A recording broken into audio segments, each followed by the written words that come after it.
Tears are neither proud, no, nor are meek. One cannot call them weak or call them strong. They flow in happy tunes, moments bleak, and live in painful wail, honeyed song. They can be called up by a waspish sting, or by a soothing pat, or velvet hug, or by a most inconsequential thing like blinking eyelid or a placid shrug. Tears can flow like torrents unrestricted and plummet like streams when forbidden. Or when one wants to cry, lie contained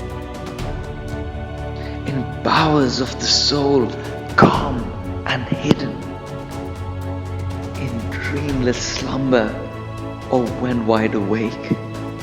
Tears are stuff that our emotions make. In dreamless slumber or when wide awake. Tears are stuff that our emotions make.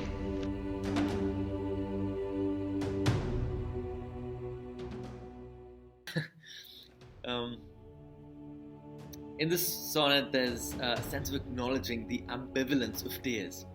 The poet goes on to express joyous and grievous tears, and amidst it, a few things in between. It probes the unsearchable depths of the soul in an attempt to uncover the masks we wear. Beyond it lies the person we truly are, a risky pursuit, but perhaps a worthy one. Tears are neither proud, no, nor are meek.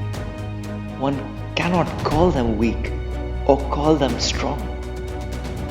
They flow in happy tunes, moments bleak, and live in painful wail, honeyed song.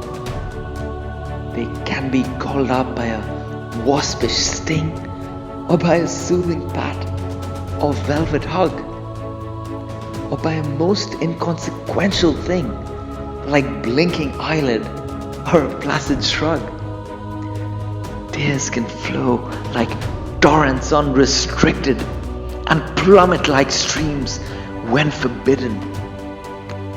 Or when one wants to cry, lie contained in bowers of the soul, calm and hidden, in dreamless slumber or when wide awake. Tears are stuff that our emotions make. In dreamless slumber or when wide awake. Tears are stuff that our emotions make.